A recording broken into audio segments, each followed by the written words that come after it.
नमस्कार दोस्तों।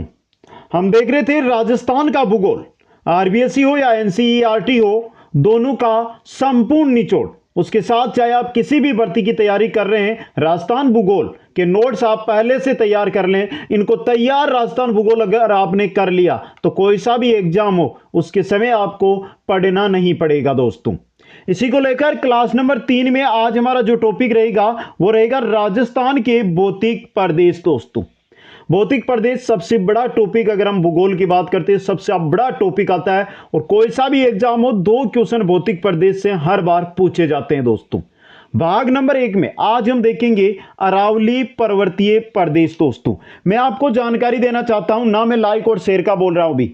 देखिए, अगर हम भौतिक विभागों की बात करते हैं, राजस्थान के भौतिक प्रदेशों की बात करते हैं तो 4 प्रदेशों में बांटा गया है। अरावली पर्वतीय प्रदेश, उत्तर पश्चिमी मरुस्थलीय प्रदेश, पूर्वी मैदानी भाग और दक्षिणी पूर्वी पठारी प्रदेश दोस्तों। इनमें पहला है जो हमारा वो है अरावली पर्वतीय प्रदेश दोस्तों। इसके अलावा जो साथी कंप्लीट तैयारी करना चाहते हैं, राजस्थान भूगोल कोर्स के नाम से प्लेलिस्ट बनी हुई है जिसमें जाकर आप बाकी की क्लासें अटेंड कर सकते हैं दोस्तों। जो भी साथी ये नोट्स प्राप्त करना चाहते हैं, जैसे ही हमारा कोर्स कंप्लीट होता है उसके साथ कुछ अमन ऑनलाइन क्लासेज ऐप है, उसके ऊपर आपको स्टोर में कंप्लीट ये नोट्स और साथ में हर टॉपिक के 50 से 100 जो टॉप क्वेश्चन है वो आपको मिल जाएंगे दोस्तों। तो एक बार सभी साथी इस क्लास को लाइक, शेयर और चैनल को सब्सक्राइब जरूर करना। चलते हैं आज की इस क्लास की ओर दोस्तों। मित्रों, सीधे हम अरावली पर्वतीय प्रदेश की ओर नहीं चलेंगे। कहां से ये अरावली पर्वत आया, कहां से रेगिस्तान आया, कहां से पूर्वी पठारी भाग आया, कंप्लीट अध्ययन करते हुए हम आगे बढ़ेंगे दोस्तों। तो देखिए, यहां पे लगभग 60 करोड़ वर्ष पूर्व प्री कैम्ब्रियन युग में पृथ्वी के समस्त महाद्वीप संयुक्त रूप में पाए जाते थे। 60 करोड़ वर्ष पूर्व जो प्री कैम्ब्रियन युग था उसमें जो ये अलग अलग महाद्वीप पड़ते हैं ना, ऑस्ट्रेलिया अलग है, उत्तरी अमेरिका दक्षिणी अमेरिका अलग है, अफ्रीका अलग है, तो ये एक ही जगह थे दोस्तों, जिसे क्या कहा जाता था, पेंजिया कहा जाता था। यहां पे देखिए, आपको मैं नीचे बता दूंगा। देखिए यहां पे एक आपको डायग्राम दिया गया है, ये देखिए, ये महाद्वीप है हमारे, जो समस्त महाद्वीप है एक ही जगह है और इसको क्या कहते हैं, इसको कहा जाता है पेंजिया। क्या कहा जाता है इसको? पेंजिया कहा जाता है दोस्तों। और पेंजिया के चारों ओर विस्तृत जलभाग है ना, जो देखिए यहां पे आपको दिखाई दे रहा है, ये विस्तृत जलभाग जो महासागर हमारे, इनको पेंतारासा कहा गया। क्या कहा जाता था? पेंतारासा। पेंजिया और पेंतारासा दोस्तों। आया समझ में यहां से? पेंजिया और पेंतारासा। अब देखिए, पहले अगला जो डायग्राम दिया गया इसको हम बाद में समझेंगे। देखिए यहां पे नीचे एक लाइन लिखी गई है, उसको देखिए आप। कालांतर में पेंजिया में विभाजन हो गया। जो पेंजिया है ना आपका, ये क्या हुआ, कालांतर में टूट गया और ये 2 भागों में विभक्त हो गया। इन दोनों के मध्य 33 सागर का विस्तार हो गया। देखिए यहां से हम इसमें चलिए, यहां पर देखिए आप, पेंजिया 2 भागों में टूट गया है। एक तो ये रहा, दूसरा ये रहा, और बीच में यहां पे क्या आ गया है आपका, 33 सागर आ गया है दोस्तों। ऊपर वाला भाग है जो, वो है अंगारा लैंड के नाम से जाना गया। निचला जो भाग है, नीचे वाला भाग है, वो गोंडवाना लैंड के नाम से जाना गया दोस्तों। ये बेसिक जानकारी शायद ही किसी ने आपको दी होगी। यहां से अगर हम बेस क्लियर करके चलते हैं, अगर हम 0 लेवल से तैयारी शुरू करते हैं तो यही तरीका है कि हमारा जो नींव है उसको मजबूत बनाया जाए। अब आगे हम पढ़ेंगे, ये अंगारा लैंड का भाग है, ये गोंडवाना लैंड का भाग है। तो जब हमें ये पता ही नहीं है कि ये गोंडवाना लैंड अंगारा लैंड है क्या, तो हम कैसे तैयारी कर सकते हैं मित्रों? आया समझ में? तो ऊपर वाला है अंगारा लैंड, नीचे वाला है गोंडवाना लैंड और बीच में कौन आ गया, 33 सागर आ गया। समझ गए? अब चलिए मित्रों आगे देखिए, थ्योरी देखते जाइए। थ्योरी में बहुत ही अच्छी तरह आपका क्लियर होता जाएगा। पेंजिया के टूटने से जिन 2 भूखंडों का निर्माण हुआ उनमें उत्तरी भाग को तो अंगारा लैंड, दक्षिणी भाग को गोंडवाना लैंड कहा गया। देखिए ये चारों ओर पेंतारासा, ये बीच में पेंजिया है। अब पेंजिया हमारा टूटा है, टूट के ये 2 भागों में बट गया है। ये तो आपका कौन सा है, अंगारा लैंड, और ये कौन सा आपका गोंडवाना लैंड दोस्तों। राजस्थान के दो भौतिक प्रदेश, मध्यवर्ती अरावली पर्वतीय प्रदेश व दक्षिणी पूर्वी पठारी प्रदेश, मूल रूप से गोंडवाना लैंड के भाग है दोस्तों। ये नीचे देखिए, इसमें आपका एक तो पर्वतीय प्रदेश आ गया, एक तो पर्वतीय प्रदेश आ गया, एक पठारी प्रदेश आ गया। ये किसके भाग हो गए? गोंडवाना लैंड के। समझ गए? के भाग है।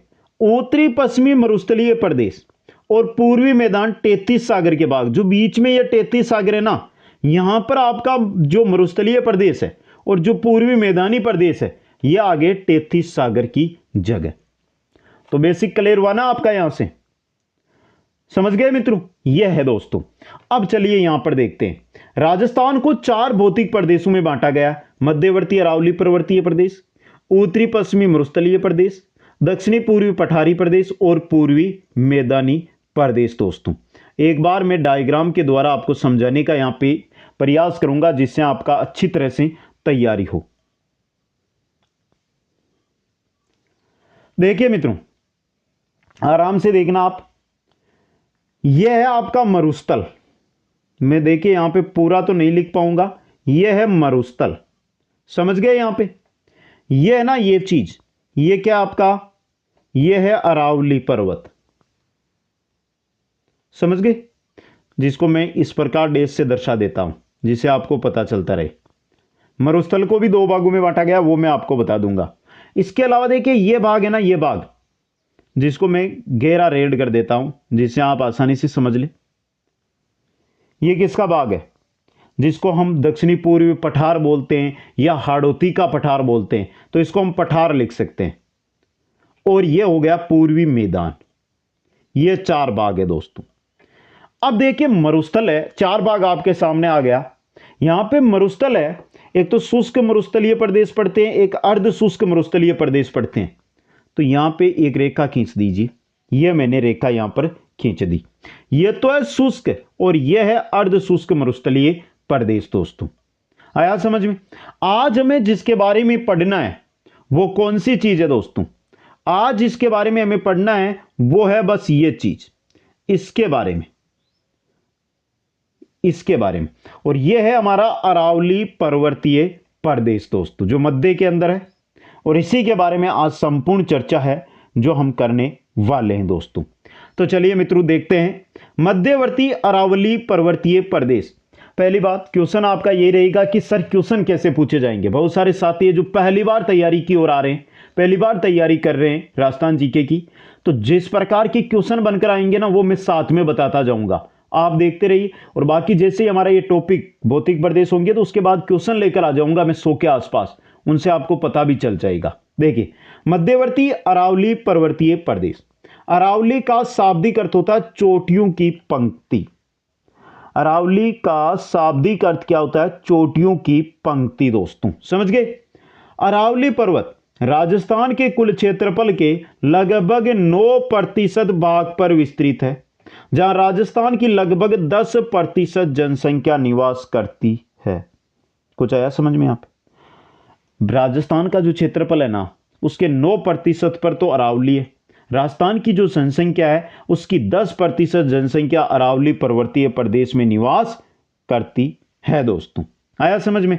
आगे चलिए, क्वेश्चन है ये बहुत अच्छा आपका। अरावली पर्वत विश्व की प्राचीनतम वलित पर्वत का उदाहरण है। अरावली पर्वत प्राचीनतम वलित पर्वत श्रृंखला का उदाहरण है।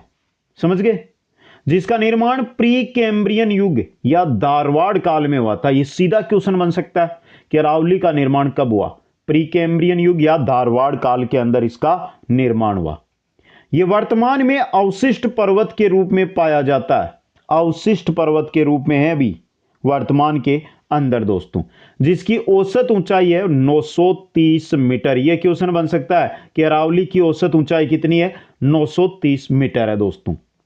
अरावली पर्वत राजस्थान के उत्तर पूर्व में दिल्ली में स्थित रायसीना की पहाड़ियां, देखिए दिल्ली में रायसीना की पहाड़ियों से प्रारंभ होकर हरियाणा व राजस्थान होते हुए राजस्थान के दक्षिणी पश्चिम में पालनपुर गुजरात तक 692 किलोमीटर की लंबाई में विस्तृत है। रायसीना की पहाड़ियां हैं दिल्ली में, वहां से प्रारंभ होता है हरियाणा, हरियाणा से राजस्थान, राजस्थान से आगे गुजरात में चला जाता है, गुजरात में जगह है पालनपुर, वहां तक 692 किलोमीटर लंबा है, जिसमें से 550 किलोमीटर लंबाई, लगभग 80% भाग राजस्थान में पाया जाता है। देखिए यहां पे मैं एक चित्र बना दूं, इस प्रकार है ना, ये देखिए ये जगह है ना, ये है रायसीना की पहाड़ियां दिल्ली के अंदर, और ये है पालनपुर। इसके अलावा इतनी दूर का ये भाग है, ये राजस्थान में फैला हुआ है, 80% राजस्थान में है। राजस्थान में इसकी जो लंबाई है वो कितनी है, 550 किलोमीटर, और कुल इसकी लंबाई है 692 किलोमीटर। दोस्तों आ गया समझ में? आगे चलिए। राजस्थान में अरावली पर्वत झुंझुनू जिले की, राजस्थान में कहां से प्रवेश करता है, क्वेश्चन बन सकता है सीधा। तो देखिए ये देखिए यहां से अरावली पर्वत कर रहा है प्रवेश, तो ये जगह कौन सी है, इसकी बात करें ना, अरावली पर्वत झुंझुनू जिले में खेतड़ी से प्रारंभ होता है। यहां पर है खेतड़ी, खेतड़ी से ये क्या हो रहा है, प्रारंभ हो रहा है दोस्तों, और सिरोही जिले के खेड़ब्रह्म नामक तक विस्तृत है। यहां पर है सिरोही जिले का खेड़ब्रह्म, ये रहा आपका सिरोही जिले का खेड़ब्रह्म, वहां तक ये विस्तृत है दोस्तों। अरावली की सुदूर दक्षिणी जड़ अरब सागर में स्थित मिनिकॉय द्वीप यानी लक्ष्य द्वीप तक विस्तृत है। दक्षिणी जड़ आगे अगर इसमें हम यहां पर बढ़े तो ये आगे जाके महासागर में चला जाता है, हिंद महासागर, अरब सागर के अंदर मिनिकॉय द्वीप है लक्ष्य द्वीप का, वहां तक अरावली पर्वत विस्तृत है दोस्तों। अरावली पर्वत राजस्थान के दक्षिणी पश्चिम में सिरोही व उदयपुर जिलों से प्रारंभ होता है। अगर दक्षिण की बात करें कि यह दक्षिण में कहां से प्रारंभ होता है, तो सिरोही और उदयपुर से यह प्रारंभ होता है। यहां से अगर इस प्रकार हम प्रारंभ करते हैं राजस्थान में, कि राजस्थान में दक्षिण में अरावली कहां से प्रारंभ हो रही है, सिरोही और उदयपुर से प्रारंभ हो रही है दोस्तों। यह हो गई बेसिक जानकारी। अब देखिए यहां से एक क्वेश्चन जो हर एग्जाम में आता है, वो क्वेश्चन है अरावली में स्थित दर्रों को लेकर। दर्रों से क्वेश्चन बनता है कि यह दर्रा किस जिले में है, या निम्न में से कौन सा दर्रा है जो उदयपुर में है या सिरोही में है या अजमेर में है। तो इस प्रकार का क्वेश्चन आपको देखने को लगभग एग्जामों में 90% एग्जामों में देखने को मिलता है। तो बात कर लेते हैं अरावली में स्थित दर्रे की। अरावली में स्थित दर्रों को स्थानीय भाषा में नाल कहा जाता है। जो अरावली के अंदर दर्रे हैं ना, उनको नाल कहा जाता है, जो सर्वाधिक मध्य अरावली और दक्षिणी अरावली में पाए जाते हैं। उत्तरी अरावली में आपको बहुत ही कम, न के बराबर दर्रे मिलेंगे, जबकि मध्य अरावली में कुछ है, लेकिन जो दक्षिणी अरावली है उसमें सर्वाधिक दर्रे देखने को मिलते हैं दोस्तों। अब देखिए एक ही पेज में आपके कंप्लीट दर्रे मिल जाएंगे। इतने दर्रे आपको याद है तो कोई दिक्कत नहीं है। स्क्रीनशॉट लेना चाहते हैं जो साथी स्क्रीनशॉट ले लें, जो साथी नोट्स बना रहे हैं वो आराम से एक एक चीज को नोट्स बना लीजिए। पहले बोलता हूं, हर क्लास में बोलता हूं कि NCERT और RBSC ये चीजें अगर आप पढ़कर आ रहे हैं कक्षा 6 से 12 तक की, तो उन किताबों को छोड़ दीजिए, बस हमारी क्लास अटेंड कीजिए और इनके नोट्स बना लीजिए, कंप्लीट अध्ययन हो जाएगा उनका। पाली के अंदर हम बात करते हैं दर्रों की, तो देसूरी की नाल और झीलवा की नाल, जिसको पगलिया की नाल भी कहा जाता है। राजसमंद के अंदर है दिवेर की नाल, कामली घाट, गोरम घाट, हल्दी घाटी, पीपली घाट, सोमेश्वर घाट, हथिया गुड़ा घाट। दिवेर की नाल, कामली घाट, गोरम घाट, हल्दी घाटी, पीपली घाट, सोमेश्वर घाट, हथिया गुहा की घाट, यह है राजसमंद में। उदयपुर में फुलवारी की नाल और केवड़ा की नाल दोस्तों। अजमेर में बर, परवेरिया, शिवपुर घाट और सूरा घाट। अजमेर से स्थित जो दर्रे हैं इनसे सर्वाधिक क्वेश्चन भी पूछे जाते हैं, क्योंकि हम जाते हैं दक्षिणी अरावली की ओर और अजमेर आ गया मध्य अरावली में, समझ गए। तो इस चीज को आपको ध्यान रखना है, अजमेर में बर, परवेरिया, शिवपुर घाट और सूरा घाट। इनका स्क्रीनशॉट ले लेना, 3 से 4 बार आपको भी पढ़ना है इनको, जिससे आसानी से ये याद हो जाए दोस्तों। आगे चलिए, आगे बात करते हैं अरावली की। लूनी एवं बनास नदियां अरावली की द्विविभाजित करती है। लूनी और बनास नदी अरावली को क्या करती है, द्विविभाजित। अरावली पर्वत राजस्थान का सबसे प्रमुख जल विभाजक है, जिसके पश्चिमी ढाल से निकलने वाली नदियां अरब सागर में और पूर्वी ढाल से निकलने वाली नदियां बंगाल की खाड़ी में गिरती है। यह अरावली अगर इसके पश्चिम से निकलेगी तो यह तो जाएगी अरब में, अगर इसके पूर्व से निकलेगी तो ये जाएगी बंगाल की खाड़ी में। नदियों की बात हो रही है, समझ गए। बात करते हैं अरावली की चट्टानों की। अरावली का निर्माण अरावली व देहली महासमुह की चट्टानों से हुआ।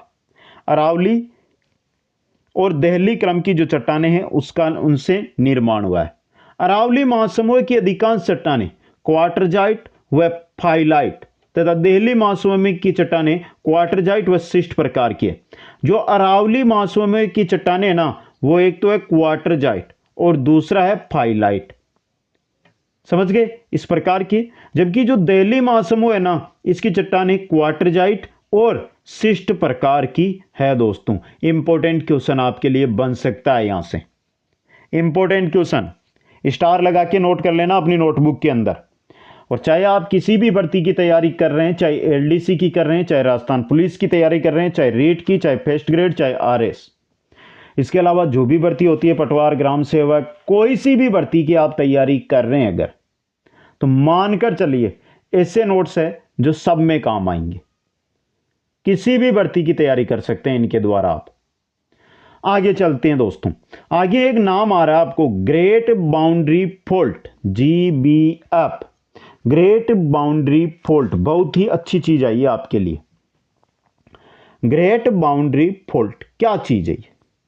महान सीमांत भ्रंश, महान सीमांत भ्रंश पढ़ लेना दोस्तों, बहुत अच्छा क्वेश्चन बन सकता है यहां से। राजस्थान के दक्षिणी पूर्वी भाग में, दक्षिण राजस्थान, ये राजस्थान, और दक्षिणी पूर्वी भाग ये भाग में अरावल सेल समूह तथा विंध्याचल सेल समूह को अलग करने वाले भ्रंश को महान सीमांत भ्रंश कहा जाता है। यह तो हो गया आपका अरावल या अरावली सेल समूह, और ये इधर आ गया आपका कौन सा, विंध्याचल सेल समूह। इनको जो अलग कर रहा है ना ये चीज, देखिए यहां पे मैं अलग पेन ले लेता हूं, देखिए ये जो अलग कर रहा है ना इनको, इसी को कहा जाता है महान सीमांत भ्रंश। क्या कहा जाता है? महान सीमांत भ्रंश। दोस्तों ये भ्रंश है ना जो चंबल नदी के समानांतर चित्तौड़ से लेकर कोटा, बूंदी के सीमावर्ती भाग, सवाई माधोपुर, करौली, धौलपुर जिलों से होते हुए उत्तर प्रदेश में चला जाता है, और इसकी कुल लंबाई है 800 किलोमीटर। किसकी? ग्रेट बाउंड्री फॉल्ट या महान सीमांत भ्रंश की कितनी लंबाई है? 800 किलोमीटर कुल लंबाई दोस्तों, यह है महान सीमांत भ्रंश। अब आगे हम बात करते हैं अरावली के भागों की। यहां से आपकी क्वेश्चन बनेंगे। पहली बात, अरावली को हम 3 भागों में बांटेंगे, उत्तरी अरावली, उसके बाद मध्य अरावली, उसके बाद दक्षिणी अरावली। आया समझ में? तो अरावली पर्वत को राजस्थान में 3 भागों में विभक्त किया गया है। पहला है उत्तरी अरावली, दूसरा आएगा आपका मध्य अरावली, और तीसरा आएगा आपका दक्षिणी अरावली। समझे? यहां से 3 भागों में बांटा गया है। सबसे पहले हम बढ़ेंगे उत्तरी अरावली की ओर, और जो साथी नोट्स बना रहे हैं ध्यान से लिख लेना। अब देखिए यहां से चोटियां आएगी और चोटियों से रिलेटेड क्वेश्चन देखने को मिलता है। देखिए सांबर झील से लेकर राजस्थान हरियाणा की सीमा तक उत्तरी अरावली का विस्तार पाया जाता है। यह राजस्थान हमारा, यह रही आपकी सांबर झील, यह रही सीमा, यह है ना, यह है आपकी उत्तरी अरावली। कौन सी है? उत्तरी अरावली। यहां पे आ जाएगी ये मध्य अरावली, और ये आ जाएगी आपकी दक्षिणी अरावली। ये कौन सी आ जाएगी? दक्षिणी, और ये कौन सी है? मध्य अरावली। समझ गए? तो उत्तरी अरावली सांबर झील से लेकर राजस्थान हरियाणा की जो सीमा है वहां के मध्य की अरावली को ही उत्तरी अरावली कहा जाता है। अब देखिए उत्तरी अरावली की जो मुख्य चोटियां हैं वो आपके सामने। उत्तरी अरावली की सबसे ऊंची पर्वत चोटी है रघुनाथगढ़, जिसकी ऊंचाई है 1055 मीटर, जो सीकर में। आजकल क्वेश्चन ये नहीं पूछा जाता है कि अरावली की सबसे ऊंची चोटी कौन सी है, कभी नहीं पूछा जाएगा, क्योंकि अरावली की अगर चोटी के बारे में पूछा गया तो आप सब साथियों को पता है, यह भी नहीं पूछा जाएगा कि माउंट आबू के बाद कौन सी गुरु शिखर के बाद सबसे ऊंची चोटी कौन सी है। शेर कभी नहीं पूछा जाएगा, क्योंकि गुरु शिखर, शेर, दिलवाड़ा, जरगा, अचलगढ़, रघुनाथगढ़, इनको आपने रट रखा। क्वेश्चन बनेगा तो इस प्रकार बनेगा कि उत्तरी अरावली की सबसे ऊंची चोटी, की सबसे ऊंची चोटी बताइए कौन सी है? रघुनाथगढ़ है। कहां पर है? सीकर में है। कितनी ऊंची है? 1055 मीटर है दोस्तों। इसके बाद उत्तरी अरावली में आती है खो जो 920 मीटर ऊंची है, जयपुर में है। उसके बाद आती है बरवाड़ा जो 786 मीटर और जयपुर में है। अगर एक क्वेश्चन और बता दूं आपको यहां पे मैं अलग टाइप का, सीधा आ गया कि बरवाड़ा किस जिले में स्थित है? अरावली की पर्वत चोटी बरवाड़ा कौन से जिले में स्थित है? कहां पर है? जयपुर में। खो कहां स्थित है? जयपुर में, याद रखना। 4 नंबर पे उत्तरी अरावली में आती है बबाई जो 780 मीटर है और झुंझुनू में है। बिलाली 775 मीटर है और अलवर में है। बेराट 704 मीटर है और जयपुर में है। जयगढ़ 648 मीटर है और जयपुर में है। नाहरगढ़ 599 मीटर है और कितनी है? जयपुर के अंदर स्थित है। तो उत्तरी अरावली की ये चोटियां हैं। मैं एक बार स्क्रीन सही कर देता हूं, अब आप स्क्रीनशॉट ले लो। ये सबसे ऊंची चोटी है जिसके ऊपर मैं नंबर 1 लगा देता हूं। स्क्रीनशॉट ले लो, आप अपने नोट्स है वो तैयार कर लो। अभी बोल रहा हूं जो भी साथी जुड़े हुए उनके लिए, सभी के लिए नहीं बोल रहा हूं। जो साथी चाहे आपके पास नोट्स है या नहीं है, हमारे नोट्स तैयार कर लो और फिर एग्जाम देकर देख लो। एक आप राजस्थान जी के कंप्लीट होगा आपका। यह थी उत्तरी अरावली। 2 नंबर पे आती है मध्य अरावली। बहुत ही सिंपल सी है ये तो। यह अरावली का सर्वाधिक संकीर्ण भाग है। जो अरावली है ना, इसको हम इस प्रकार दर्शाते हैं।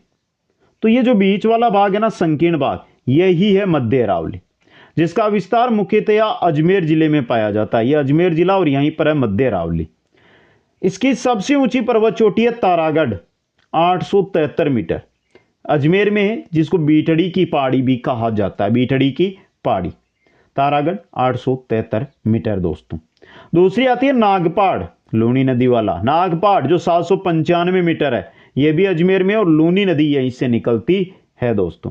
तो मध्य अरावली की 2 ही चोटियां आपको याद रखनी है, तारागढ़ और नागपाड़, दोनों की दोनों अजमेर के अंदर स्थित है दोस्तों। चलते हैं तीसरे भाग की ओर। तीसरा भाग आता है दक्षिणी अरावली दोस्तों। यह अरावली का सर्वाधिक विस्तृत एवं सबसे ऊंचा भाग है। दक्षिणी अरावली है ना, यह अरावली का सर्वाधिक विस्तृत है और सबसे ऊंचा भाग है दोस्तों। देखिए इस प्रकार बनाते हैं ना हम, अगर हम अरावली की बात करते हैं, देखिए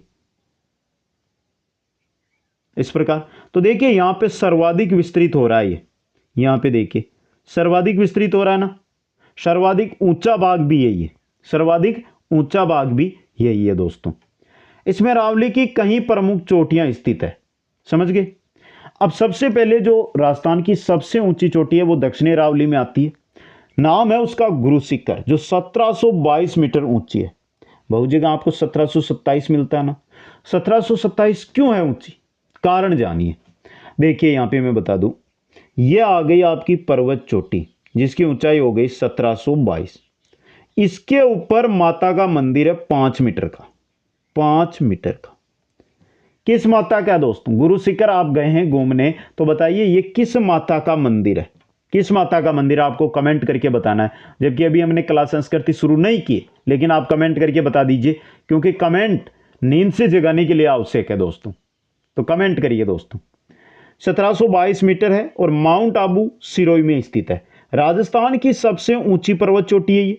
अरावली पर्वत की भी सबसे ऊंची चोटी है जो आबू पर्वत खंड में स्थित है। क्वेश्चन बन सकता है ये कि गुरु शिखर कौन से पर्वत खंड में है? आबू पर्वत खंड में दोस्तों। कर्नल जेम्स टोड ने संतू का शिखर गुरु शिखर को कहा, संतू का शिखर गुरु शिखर को कहा दोस्तों। ये भारत के उत्तर में हिमालय से लेकर दक्षिण में नीलगिरी की पहाड़ियों तक मध्यवर्ती भारत की सबसे ऊंची चोटी है। हिमालय से लेकर नीलगिरी की पहाड़ियां दक्षिण की जाते हैं तो बीच के अंदर सबसे ऊंची चोटी आती है, वो आती है गुरु शिखर दोस्तों। तो दक्षिणी अरावली की सबसे ऊंची 1 नंबर पे चोटी आती है, वो आपकी आ गई गुरु शिखर। अब चलिए 2 नंबर पे आएगी हमारी, वो आएगी शेर जो 1597 मीटर है, सिरोही में, और राजस्थान की दूसरी सबसे ऊंची चोटी है दोस्तों, दूसरी सबसे ऊंची चोटी, समझ गए। 3 नंबर पे आती है भीलवाड़ा जो 1442 मीटर है और यह भी कहां पर है? सिरोही। तो यहां पे एक चीज समझ में आया क्या आपको? गुरु शिखर, शेर और दिलवाड़ा जो 3 चोटियां राजस्थान की सबसे ऊंची, वो कहां पर है? सिरोही के अंदर स्थित है। बात करते हैं जरगा की। जो 1431 मीटर है, 1431 मीटर कहां पर है? उदयपुर के अंदर। बात करें अचलगढ़ की, जो कितना है? 1380 मीटर, ये कहां पर आ गया? वापस सिरोही में आ गया। बात करें आबू की, जो 1295 मीटर, आबू 1295 मीटर है दोस्तों, ये भी कहां पर है? सिरोही। तो यहां पे देखिए टॉप 5 की अगर बात करते हैं तो उनमें से 4 चोटियां हैं, वो कहां पर है? ऊंचाई वाली सिरोही में है, और एक कहां पर है? उदयपुर में। एक कहां पर है? उदयपुर के अंदर दोस्तों। कुंभलगढ़ 1224 मीटर कहां पर है? राजसमंद के अंदर। ऋषिकेश 1017 मीटर कहां पर है? सिरोही में। कमलनाथ की पहाड़ी 1001 मीटर कहां पर है? सिरोही में है। और सज्जनगढ़ 938 मीटर कहां पर है? उदयपुर के अंदर है। तो एक बार मैं स्क्रीन सही कर देता हूं, स्क्रीनशॉट ले लें आप। यहां पे लिख दूं, 1 नंबर कौन सी है? गुरु शिखर है। सबको पता है गुरु शिखर के बारे में, तो जानकारी देने की आवश्यकता भी नहीं होती है दोस्तों, समझे आप। तो एक बार जो भी साथी स्क्रीनशॉट लेना चाहते हैं, इस प्रकार के नोट्स शायद ही आपको कहीं मिले, कोई गाइड नहीं मिलेगी ऐसे नोट्सों की, अभी बोल रहा हूं आपको। चलिए आगे बढ़ते हैं मित्रों। तैयारी उस प्रकार कर रहे हैं, चाहे आप आरएस की तैयारी करें चाहे छोटी भर्ती, कोई क्वेश्चन हमारा गलत ना हो। अरावली की दक्षिणी डालू पर मक्का की कृषि की जाती है। अरावली है ना, इसकी जो दक्षिणी डाल है ना, यहां पर मक्का की खेती की जाती है। अरावली का सर्वाधिक विस्तार उदयपुर जिले में है और न्यूनतम विस्तार अजमेर जिले में पाया जाता है। सर्वाधिक उदयपुर, न्यूनतम अजमेर, सबको पता है दोस्तों। अब अलग अलग पहाड़ियां आने वाली है हमारे, जिनमें सबसे पहले आ रही है मेरवाड़ा की पहाड़ियां, जसवंतपुरा की पहाड़ियां। तो मेरवाड़ा की पहाड़ियां कहां पर है? ये अरावली का ही भाग है दोस्तों, लेकिन अध्ययन हमें जरूर करना है, कोई चीज नहीं छोड़नी है हमें। देखिए मित्रों यहां पे आराम से दोस्तों, अजमेर जिले में टोडगढ़ के समीप अजमेर, पाली और राजसमंद जिलों में विस्तृत पहाड़ियां जो मारवाड़ के मैदान तथा मेवाड़ के पठार को अलग करती है, मेरवाड़ा की पहाड़ियां कहलाती है। अरावली पर्वतीय प्रदेश, मेरू के नाम से जिसको हम जानते हैं, समझिए। जो मेरवाड़ा की पहाड़ियां है ना, ये जो हमारा मारवाड़ का मैदान है, समझिए, मारवाड़ का मैदान, ये मारवाड़ का मैदान, और यहां पर आ गया हमारे कौन सा? यहां पर आ गया आपके मेवाड़ का पठारी भाग, इनको अलग करती है। और ये जो पर्वत चोटियां है ना हमारी, ये कौन सी है? हमारी मेरवाड़ा की पहाड़ियां हैं। ये पहाड़ियां मध्य अरावली में स्थित है तथा इन्हीं पहाड़ियों में कामली घाट दर्रे स्थित है। कामली घाट दर्रा मेरवाड़ा की पहाड़ियों में अंदर स्थित है दोस्तों। आ गया समझ में? आगे चलिए, अगली आ रही है जसवंतपुरा की पहाड़ियां। जालोर व सिरोही जिलों के सीमावर्ती भागों में स्थित जसवंतपुरा की पहाड़ियां में राजस्थान का प्रथम भालू अभयारण्य स्थापित किया गया। क्वेश्चन बहुत इंपॉर्टेंट बन रहा है। जसवंतपुरा की पहाड़ियां, जालोर और सिरोही, जालोर और सिरोही, देखिए यहां पे ये जालोर, ये सिरोही, इनका जो सीमावर्ती भाग है, ये भाग यहां पर है जसवंतपुरा की पहाड़ियां, और इन्हीं पहाड़ियों में प्रथम भालू अभयारण्य दोस्तों, समझ गए। इन पहाड़ियों की सबसे ऊंची पर्वत चोटी है डोरा पर्वत। ये क्वेश्चन आया हुआ है भाई, अभी बोल रहा हूं सभी साथियों को, ये क्वेश्चन आया हुआ है। डोरा पर्वत किन पहाड़ियों में स्थित है? जसवंतपुरा की पहाड़ियों में। डोरा पर्वत किस जिले में है? जालोर के अंदर दोस्तों। इन्हीं पहाड़ियों में जालोर जिले में रोजा बाकर, इसराना बाकर, जारोला पहाड़ स्थित है। जसवंतपुरा की पहाड़ियां है ना, इन्हीं के अंदर ही, इन्हीं के अंदर क्या है? रोजा बाकर, इसराना बाकर और जारोला बाकर दोस्तों। यह हो गई जसवंतपुरा की पहाड़ियां। आगे चलते हैं, आगे आ रहे हैं अन्य प्रमुख पर्वत एवं पठार। बहुत सारे हैं, अभी आराम से आप देखते जाइए। जिनमें सबसे पहला आ रहा है उड़िया का पठार। सिरोही जिले में स्थित उड़िया का पठार राजस्थान का सबसे ऊंचा पठार है। उड़िया का पठार राजस्थान का सबसे ऊंचा पठार, जो सिरोही के अंदर स्थित है दोस्तों। सिरोही कहां पर है? जालोर कहां पर है? उदयपुर कहां पर है?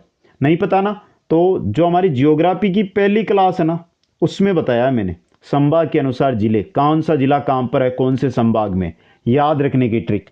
तो आप उसको देख सकते हैं, राजस्थान भूगोल कोर्स के नाम से प्लेलिस्ट है, उसमें पहली क्लास है हमारी। दूसरा है आबू पठार या आबू पर्वत। सिरोही जिले के माउंट आबू क्षेत्र में स्थित राजस्थान का दूसरा सबसे ऊंचा पठार। इसी आबू पर्वत खंड में गुरु शिखर पर्वत चोटी स्थित है। तो सबसे ऊंचा उड़िया का, 2 नंबर पे आता है आबू पठार दोस्तों। आगे चलिए, तीन नंबर पे आया बोराट का पठार। उदयपुर जिले में गोगुंदा से लेकर राजसमंद जिले में कुंभलगढ़ के मध्य स्थित पठार। उदयपुर जिले में गोगुंदा से चलिए और राजसमंद जिले के कुंभलगढ़ तक चले जाइए। गोगुंदा से लेकर राजसमंद के कुंभलगढ़ तक, राजसमंद के कुंभलगढ़ तक दोस्तों इस प्रकार फैला हुआ है। ये यहां पे देखिए, ये कौन सा आपका गोगुंदा और ये जगह है आपकी कुंभलगढ़। यहां पर ये उदयपुर आ गया और ये आ गया राजसमंद। इस पठार पर उदयपुर जिले में जरगा व रागा पहाड़ियां हैं।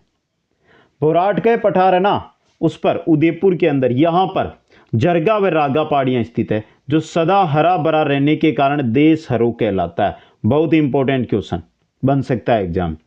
यहीं पर उदयपुर जिले में मगरा पहाड़ी भी स्थित है। जरगा व रागा पहाड़ियां, वहीं पर मगरा की पहाड़ी भी स्थित है बोराट के पठार में। अगला जो हमारा आता है वो है लासड़िया का पठार। लासड़िया का पठार उदयपुर जिले में जैसमंद झील के पूर्व में स्थित अत्यधिक कटा फटा पठार है। उदयपुर के अंदर है जैसमंद झील और जैसमंद झील के जैसे ये जैसमंद झील है उसके पूर्व की ओर बढ़ते हैं तो यहां पर जो ये पठार है ना, ये लासड़िया का पठार, कटा फटा पठार है दोस्तों ये। आगे चलिए, 5 नंबर पे आता है मेसा का पठार। मेसा का पठार चित्तौड़गढ़ जिले में स्थित मेसा का पठार पर चित्रकूट पहाड़ी पर राजस्थान का प्राचीनतम गिरिदुर्ग चित्तौड़गढ़ का किला स्थित है दोस्तों। देखिए मेसा नाम आए ना, आपको याद रख लेना, यह है चित्तौड़ में। कहां पर है? चित्तौड़ में मेसा पठार। और इसी मेसा पठार है ना, इसके ऊपर है एक चित्रकूट पहाड़ी, ये रही आपकी चित्रकूट पहाड़ी और इसी पर यहां पर बना हुआ है चित्तौड़गढ़ का किला। कौन सा है? चित्तौड़ का किला। समझ गए? ऊपरमाल का पठार चित्तौड़ जिले में बेंसरोडगढ़ से लेकर भीलवाड़ा जिले में बिजोलिया के मध्य स्थित। यह बहुत अच्छा क्वेश्चन है। ऊपरमाल की जागीर, ऊपरमाल ठिकाना कहां पर पढ़ा था हमने? ये पढ़ा था कहीं पर, तो कहीं पर भी तो पढ़ा था किसान आंदोलनों में, बिजोलिया किसान आंदोलन, याद है ना। तो ऊपरमाल का जो पठार है ये चित्तौड़गढ़ में बेंसरोडगढ़ से रवाना होता है और भीलवाड़ा जिले के बिजोलिया तक फैला हुआ है। इसका विस्तार कोटा व बूंदी जिलों के अंदर भी पाया जाता है दोस्तों। ये हो गया ऊपरमाल का पठार। अब आगे चलिए, एक नाम आया बाकर, एक नाम आया बोमट, एक नाम आया मेवल। है क्या ये चीजें? बाकर पूर्वी सिरोही में पाई जाने वाली तीव्र ढाल युक्त कटकनुमा पहाड़ियां बाकर कहलाती है। पूर्वी सिरोही, अगर मैं सिरोही बनाऊं तो सिरोही लगभग इस प्रकार का है, हमारे इसी प्रकार का है ना दोस्तों। अब देखिए सिरोही है, यहां पर देखिए यहां पर पाई जाती है। ये इनमें क्या होता है कि ये कटकनुमा होता है, इस प्रकार की ढाल होती है। यहां है एक ही दम से ढाल है, फिर ये वापस एकदम से ढाल, तो ये क्या होती है? तीव्र ढाल युक्त कटकनुमा पहाड़ियां होती है, इन्हीं को बाकर कहते हैं और इन पर ग्रासिया जनजाति के लोग निवास करते हैं, बाकर पहाड़ियों पर दोस्तों। आगे आ रहा है बोमट। पूर्वी सिरोही, उदयपुर तथा डूंगरपुर का पर्वतीय क्षेत्र जब भील जनसंख्या अधिक निवास करती है उसको बोमट कहते हैं। जहां पर भील जनसंख्या अधिक निवास करती है उसको क्या कहते हैं? बोमट कहते हैं दोस्तों। आगे चलिए, आगे नाम आ रहा है मेवल। मेवल क्या है? डूंगरपुर व बांसवाड़ा जिलों के सीमावर्ती भाग मेव अथवा डूंगरी की उपस्थिति के कारण मेवल कहलाता है। डूंगरपुर और बांसवाड़ा, ये आपका हो गया डूंगरपुर। इसी प्रकार चलो जो हम नक्शा है उसी प्रकार बना लेते हैं। इस प्रकार है हमारा डूंगरपुर, इस प्रकार है ना डूंगरपुर, और यहीं पर है हमारा क्या? बांसवाड़ा। ये तो डूंगरपुर, ये बांसवाड़ा। अब देखिए डूंगरपुर व बांसवाड़ा जिलों के सीमावर्ती भाग में मेव या डूंगरी की उपस्थिति के कारण मेवल कहलाता है दोस्तों। आगे चलिए, आगे है गिरवा। गिरवा उदयपुर शहर के चारों ओर पाई जाने वाली तस्तूरी नुमा पहाड़ियों को गिरवा कहा जाता है। यह क्वेश्चन बहुत आया था एग्जामों में, पिछले 2 साल से नहीं देखने को मिल रहा है लेकिन बहुत आया था एग्जामों में। राजस्थान का उदयपुर शहर तस्तूरी नुमा बेसिन के अंदर बसा हुआ है और तस्तूरी नुमा पहाड़ियों को क्या कहते हैं? गिरवा कहते हैं। आगे आता है हमारा सुंडा पर्वत दोस्तों। जालोर जिले में भीनमाल नामक स्थान पर स्थित सुंडा पर्वत पर सुंदा माता का मंदिर निर्मित है। सुंडा पर्वत है जालोर में, बीनमाल के पास, जालोर में बीनमाल के पास सुंडा पर्वत, और वहीं पर है सुंदा माता का मंदिर, जहां राजस्थान का प्रथम रोपवे संचालित है। सुंदा माता मंदिर है, वहां पर राजस्थान का प्रथम रोपवे संचालित है। बात करते हैं त्रिकुट पर्वत। जैसलमेर जिले में स्थित त्रिकुट पर्वत पर जैसलमेर का किला सोनारगढ़ निर्मित है। त्रिकुट पर्वत है जैसलमेर में, और सोनारगढ़ दुर्ग है वो इसी पर बना हुआ है दोस्तों। अब देखिए त्रिकुट एक तो जैसलमेर में हो गया, एक त्रिकुट है करौली के अंदर। तो देखिए त्रिकुट पर्वत करौली, करौली जिले में स्थित त्रिकुट पर्वत पर केला देवी का मंदिर निर्मित है, और यह कालीसील नदी के तट पर स्थित है। त्रिकुट पर्वत एक में जैसलमेर का किला, एक पर केला देवी का मंदिर करौली के अंदर। आगे आ रही है चिड़ियाटूक की पहाड़ी। जोधपुर जिले में स्थित चिड़ियाटूक की पहाड़ी पर जोधपुर का किला मेहरानगढ़ यानी मयूर ध्वजगढ़ निर्मित है। चिड़ियाटूक की पहाड़ी कहां पर है? जोधपुर में, और उसी पर बना हुआ मेहरानगढ़ दोस्तों। आगे चलिए, नेक्स्ट हमारा जो किला आ रहा है, जो पहाड़ी आ रही है, वो है चित्रकूट पहाड़ी। चित्रकूट पहाड़ी जिसके बारे में हमने पढ़ लिया मेसा के पठार में। देखिए चित्तौड़गढ़ जिले में मेसा पठार पर स्थित चित्रकूट पहाड़ी पर चित्तौड़गढ़ का किला निर्मित है। यह जानकारी हमने पहले भी ले ली है दोस्तों। आगे आ रही है मुकुंदवाड़ा की पहाड़ियां। यह बहुत अच्छे क्वेश्चन के लिए तैयार रहना। यहां से झालावाड़ जिले में झालरापाटन से लेकर, झालावाड़ में झालरापाटन से लेकर दोस्तों कोटा के मध्य भाग तक विस्तृत पहाड़ियों को मुकुंदवाड़ा की पहाड़ियों के नाम से जाना जाता है। झालावाड़ से लेकर कोटा, झालरापाटन झालावाड़ से लेकर कोटा के मध्य में जो पहाड़ियां, उनको मुकुंदवाड़ा की पहाड़ियां कहते हैं। और इन्हीं पहाड़ियों में मुकुंदरा हिल्स टाइगर रिजर्व की स्थापना की जा रही है। मुकुंदरा हिल्स टाइगर रिजर्व मुकुंदवाड़ा की पहाड़ियों में स्थित है। आगे आता है हमारे मालानी पर्वत दोस्तों। देखिए जालोर से लेकर बाड़मेर में, जालोर से लेकर बाड़मेर में बालोतरा के मध्य, जालोर से लेकर बाड़मेर में बालोतरा के मध्य विस्तृत पर्वत को मालानी पर्वत के नाम से जाना जाता है। मालानी जालोर से बाड़मेर में है दोस्तों। आगे आ रही है 56 की पहाड़ियां या वह नाकोड़ा पर्वत। 56 की पहाड़ियां वह नाकोड़ा पर्वत दोस्तों। बाड़मेर के सिवाना ग्रेनाइट, 56 की पहाड़ियां, नाम 56 का मैदान नहीं है, 56 की पहाड़ियां हैं, बाड़मेर चले जाओ। तो देखिए बाड़मेर के सिवाना ग्रेनाइट क्षेत्र में पाई जाने वाली गोलाकार पहाड़ियों की संख्या 56 होने के कारण इनको 56 की पहाड़ियों के नाम से जानी जाती है। बाड़मेर में सिवाना क्षेत्र और सिवाना में गोलाकार पहाड़ियां पाई जाती है जिनकी संख्या है 56, उसी वजह से उनको 56 की पहाड़ियां कहा जाता है। यहीं पर नाकोड़ा पर्वत स्थित है। नाकोड़ा पर्वत है वो 56 की पहाड़ियों में है, जहां पर जैन धर्म के 23वें तीर्थकर पार्श्वनाथ जी का मंदिर निर्मित है। इसे मेवानगर का जैन तीर्थ भी कहा जाता है, मेवानगर का जैन तीर्थ। Jalore granite, Siwana granite, Erinpura granite Malani सेल समूह से संबंधित है। इस सेल समूह की चट्टानें अधिकांशतः आग्नेय चट्टानें हैं, चाहे जालोर ग्रेनाइट हो, सिवाना ग्रेनाइट हो या एरिनपुरा ग्रेनाइट हो, ये मालानी सेल समूह से हैं और ये आग्नेय चट्टाने के उदाहरण है दोस्तों। यह है 56 की पहाड़ियां व नाकोड़ा पर्वत दोस्तों। आगे हमारा जो आ रहा है वो आता है रामगढ़ पहाड़ी दोस्तों। 12 जिले में स्थित अर्धचंद्राकार पहाड़ी रामगढ़ पहाड़ी के नाम से जानी जाती है। 12 में अर्धचंद्राकार पहाड़ी जिसको रामगढ़ पहाड़ी कहते हैं, और इस पहाड़ी के मध्य में एक उल्का झील भी स्थित है जो बहुत इंपॉर्टेंट बन सकती है क्वेश्चन। हर्ष पर्वत, सीकर जिले में स्थित हर्ष पर्वत पर हर्षनाथ का मंदिर निर्मित है तथा इसके समीप जीण माता का मंदिर निर्मित है। सीकर में है हर्ष पर्वत दोस्तों। आगे आ रहे हमारे खंडेला की पहाड़ियां दोस्तों। सीकर जिले में स्थित खंडेला की पहाड़ियों से कांतली नदी निकलती है। खंडेला की पहाड़ियां हैं सीकर में, कांतली नदी का उद्गम होता है। मालखेत की पहाड़ी है सीकर में, अडावाल पर्वत है बूंदी में, बीजासन पर्वत है भीलवाड़ा में, उदयनाथ की पहाड़ी है अलवर में जहां से रूपारेल नदी का उद्गम होता है दोस्तों। और यह था आपका